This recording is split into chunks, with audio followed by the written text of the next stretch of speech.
I think most of us turn on a light without thinking about where our electricity comes from. I was driving through Gippsland recently when I came over a hill and found myself face to face with this enormous thing. If it reminds you of The Simpsons, I don't blame you.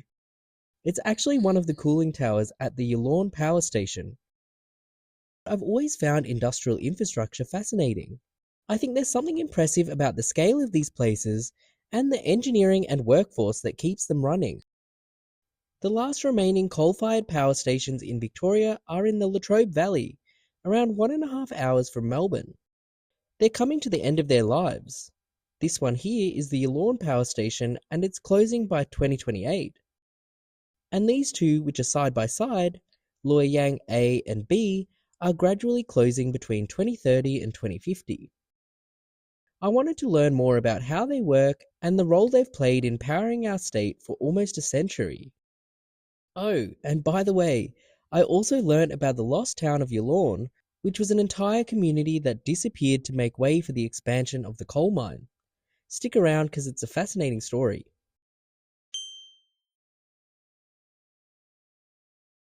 I wanted to say up top that this video isn't intended to weigh in on the debate around coal.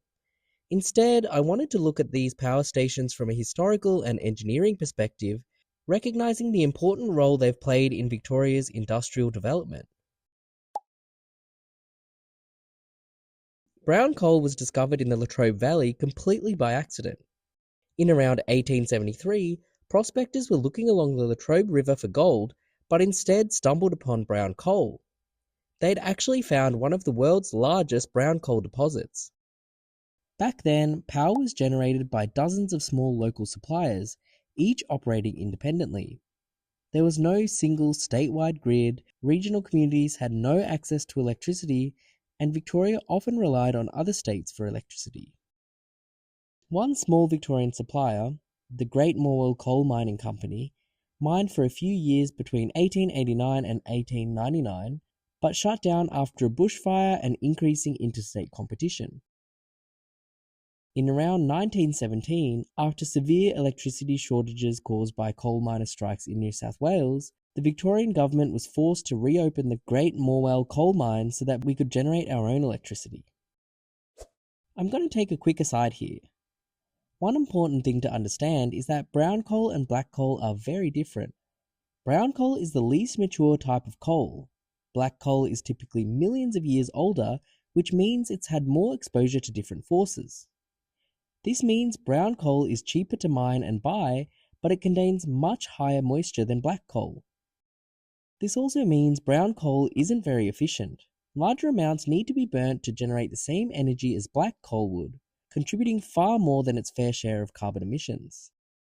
Brown coal can't be transported over long distances, which is why the Latrobe Valley became so synonymous with energy generation. It made sense to build power stations right next to the mines. Victoria is the only state in Australia that mines brown coal. There were limited deposits of black coal which were briefly mined at Cape Patterson and Wonthaggi. We have a much larger availability of brown coal though. It was the success of the state government's operations at the Great Morwell coal mine that led it in 1918 to create the State Electricity Commission of Victoria, also known as the SEC. Its main role was to tap into the huge brown coal reserves in the Latrobe Valley. I won't get into it here, but in addition to energy generation and distribution, the SEC also once operated the Geelong, Ballarat and Bendigo tramways. How interesting is that?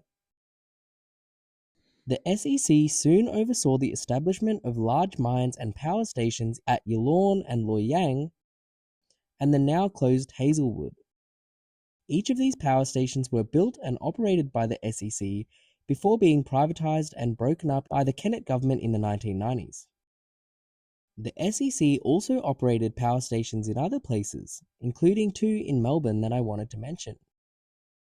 The first of these is the perhaps infamous Spencer Street Power Station, located on the corner of Spencer and Lonsdale Streets. It originally opened in 1894 to power Melbourne's electric streetlights before eventually coming under the SEC's management in 1941. The station supplied the inner city with electricity for decades, although by the 1960s it was only brought online during peak times. The power station had developed a reputation for being the ugly duckling in the city and was prone to graffiti, like this, which you might have seen before. The Spencer Street Power Station finally closed in 1982, though it took until 2008 for it to be demolished. Today, the site forms part of the Upper West Side apartment development. Some of the original buildings and facades were retained, including Substation J on Lonsdale Street, the Economizer Building and Substation JA on Little Bourke Street, and the Administration Building and historic overhead water tank on Spencer Street. I am positive a lot of people don't realise when they walk down the aptly named Water Tank Way that they are actually walking under the original cast iron water tank. This tank was built in 1889 and relocated here in 1927. It was used as part of the city's hydraulic power scheme, which pumped high-pressure water around the city to power things like lifts. You might be familiar with the Economizer Building, which was converted into the popular cafe Higher Ground. This control room, which looks like something out of a sci-fi movie, is actually still inside Substation J. While it's not normally open to the public, it has on occasion been part of the Open House Melbourne program for tours. While researching the Spencer Street Power Station, I learned that the developer of Upper West Side also did the major development across the road called West Side Place. That means in this one little area of the CBD, they've built over 5,000 apartments. The other power station I wanted to mention is the former Newport Power Station. You can still see the facility today, though it used to look a bit different. The site originally housed 3 coal-fired plants, Newport A, B and C, which operated from around 1919 until the 1980s. One of them, Newport A, was opened by the Victorian Railways to supply the newly electrified suburban trains. Newport Power Station gradually came under the ownership of the SEC between 1939 and 1951. In 1967, the SEC announced plans to convert the substation into a 1,000 megawatt gas-fired power station called Newport D. This was a highly controversial decision and was subject to bitter opposition by unions and environmentalists throughout the 1970s. Unions imposed construction bans on the project, but were met with a hardline policy from then Premier Rupert Hamer to suspend around 300 construction projects across the state. In 1977, a review panel decided that only one 500 megawatt unit was to be built, halving the intended capacity of Newport D. The new Newport D power plant opened in 1981. It was around this time that Newport A, B and C were demolished and transformed into parklands. These days, Newport D only operates during periods of high electricity demand. This is the Yallourn Power Station. These days only one of its 6 coal-fired plants still stands, but for much of the 20th century, this was one of Victoria's most important industrial sites. The name Yallourn combines 2 Aboriginal words, Yalleen meaning brown and Lawn meaning fire, an apt description of the brown coal deposits you can find here. Yallourn is often described as the first power station in the world to be built directly on top of the coalfield that supplied it, though I couldn't confirm this conclusively. Coal mining began here in 1921, with electricity generation commencing a few years later. As demand for electricity increased, the site expanded steadily throughout the 20th century. Between the 1920s and the 1970s, 6 separate brown coal-fired power stations were constructed at Yallourn. Earlier stations were progressively retired as newer, larger and more efficient generating units to replace them. To support this enormous operation, the SEC established an entire company town at Yallourn for its workers and their families. Planned by the SEC's architect A.R. Lagersh, the town drew inspiration from the British Garden City movement with generous parklands, tree-lined streets, a central shopping precinct, and extensive sporting and community facilities. It really looks like something out of a magazine. almost every house and building in Yallourn was owned by the SEC. Residents paid below market rent, and because the SEC was both landlord and employer, it played an unusually influential role in everyday life. Even so, Yallourn developed a strong community spirit and was widely regarded as a model town. By the late 1920s, it was described in newspapers as perfectly self-contained, and at its peak had a population of around 5,000 people. But beneath the town was the very resource that had created it. In 1968, the SEC decided that Yallourn would be demolished so the mine could continue expanding. Despite community opposition and an attempted green ban, the town was progressively dismantled. Houses were relocated to nearby communities, and by 1983, the original township had disappeared. The coal beneath the town went on to supply the 1,450 megawatt Yallourn W power station, the only remaining power station on the site today. If you're interested in industrial history or infrastructure, I'd recommend making the trip if you're ever in the area. It was really difficult to comprehend the scale of the power station. I'd never seen anything like it. Up close, the cooling towers are much louder than I expected. I walked around the Graham Edwards Memorial Park just outside the power station, and there was a constant roar which sounded like I was standing next to a waterfall. I think it's also worth pointing out that the white stuff coming out of the cooling towers is almost entirely water vapor. Of course, they often show these cooling towers on the news when talking about carbon emissions, but those emissions are from the station's chimneys, which are different to the cooling towers.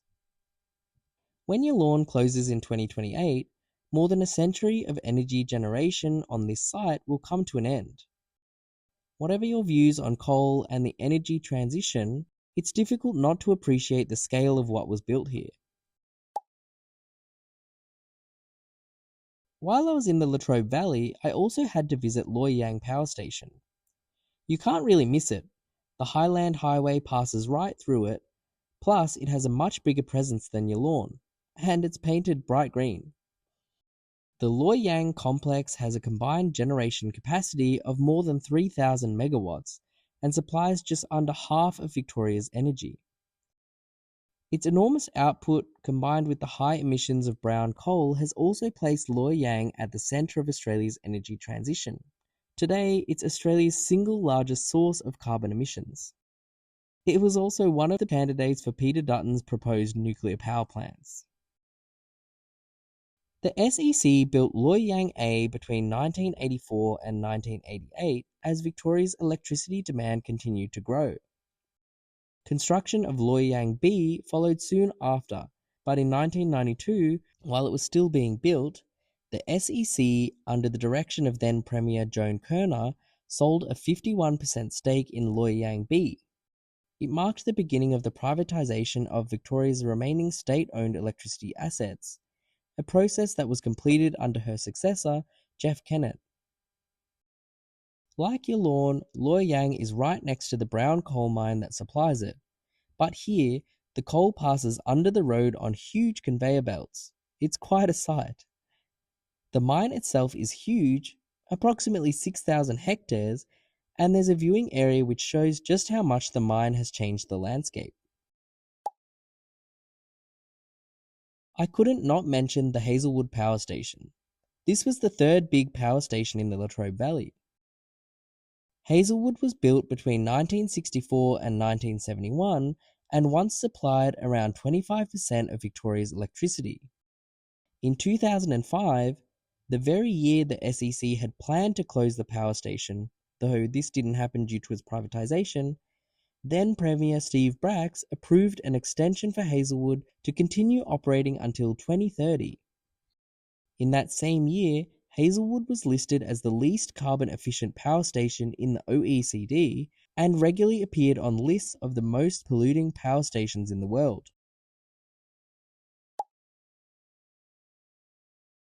For decades, coal-fired power stations provided what's called baseload power, the minimum constant amount of electricity needed in Victoria's power grid. They operated continuously because it was difficult to ramp their generation up and down in response to changes in demand. Newer technologies like batteries and gas can respond much quicker in these scenarios. At the same time, renewable energies like wind and solar generation have become an increasingly important part of Victoria's energy mix, accounting for 44% of Victoria's total energy generation as of February this year. A few times I mentioned that the SEC and the state's electricity network were privatised in the 1990s. Today, generation, retail, and transmission operations are split across a range of private companies. Though interestingly, the SEC has returned after being reincorporated by Dan Andrews in 2023. It's no longer responsible for operating Victoria's electricity system.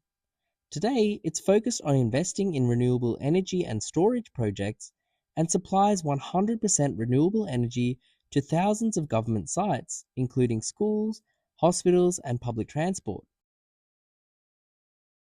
I struggle to find words to explain why I'm fascinated by power stations like Yallourn.